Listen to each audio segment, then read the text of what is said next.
Hello friends, myself Dr. Rohit Kaushal, Senior Consultant in the Department of Urology, Robotics and Kidney Transplant.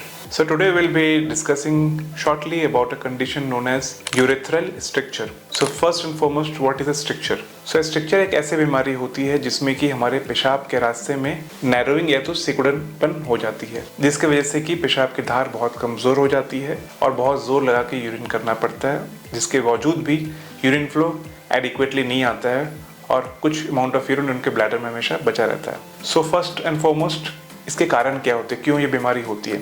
सो इसके कारण बहुत सारे हो सकते हैं। कुछ कॉमन कारण जैसे कि infections, specially sexual transmitted infection हो सकता है।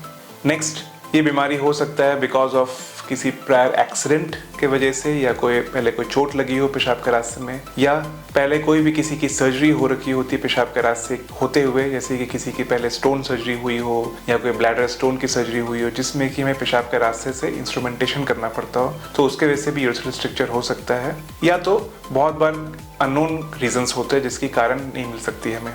तो रीज़न जो भी हो, अल्टीमेटली हमारे पास पेशेंट्स प्रेजेंट करते हैं विद द प्रॉब्लम कि उनकी धार या तो यूरिनरी स्ट्रीम जो होती है बहुत ही स्लो हो गई हो और उनको बहुत प्रेशर से यूरिन पास करना पड़ता है और उनको हमेशा पेशाब में हल्की जलन या ऐसा लगता है कि पेशाब रुका हुआ कंप्लीटली वो एम्प्टी नहीं कर पाते हो। तो जब ऐसे पेशेंट्स हमारे पास प्रेजेंट करते हैं तो हम उनकी एक डिटेल हिस्ट्री लेते हैं, उनको एग्जामिन करते हैं कि उनकी कोई लोकल फाइंडिंग्स तो नहीं है, जैसे कोई इन्फेक्शन की एविडेंस, कोई ऐसी स्किन की बीमारी जिसकी वजह से उनको स्ट्रक्चर हो सकता है। जैसे कॉमनली एक बीमारी होती है बेरेनाइटिस ज़ेरोटिक ऑब्लेटन, जिसको हम BXO बोलते हैं, उसकी वजह से भी उनको ये बीमारी हो सकती है, या उनकी कोई और तो रीज़न नहीं है जिसकी वजह से बीमारी हो रही होती है। फिर उनको हम कुछ टेस्ट कराते हैं जैसे कि urine test, urine flow test, ultrasound, and ज़रूरत पड़ने पर उनकी हम एंडोस्कोपी भी करते हैं और एक स्पेशल एक्सरे जिसको हम RGO MCO बोलते हैं, जिसके माध्यम से हमें पता चलता है कि उनकी स्ट्रक्चर की बीमारी है कि नहीं है, और अगर है तो वो कितनी लेंथ की है और कहाँ से कहाँ तक जा रही है, जिससे हमें उनकी ट्रीटमेंट प्लानिंग में हेल्प होती है। Now coming on to the treatment, depends on कि स्ट्रक्चर कहाँ पर लोकेटेड है, किस पोर्शन ऑफ हमारे यूरिनरी पैसेज में लोकेटेड है, उसकी लेंथ कितनी है, उसकी डेंसिटी कितनी, वो कितना हार्ड स्ट्रक्चर है।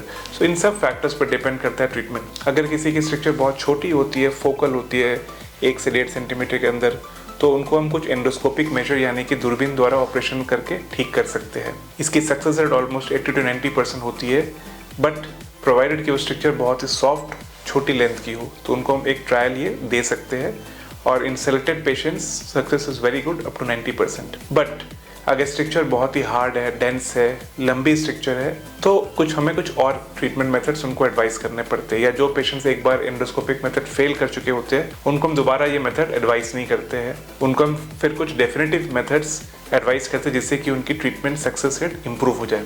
तो अब कमिंग टू सर्जिकल ट्रीटमेंट्स आए अपार्ट फ्रॉम एंडोस्कोपी, तो डिपेंड करता है कि कॉज ऑफ स्ट्रक्चर क्या था। अगर वो किसी एक्सीडेंट की वजह से या चोट की वजह से वो स्ट्रक्चर बनी है, तब हम उस एंड को कट करके दोनों एंड्स को जोड़ देते हैं कुछ स्टिचेस से, तो वो ठीक हो जाते हैं।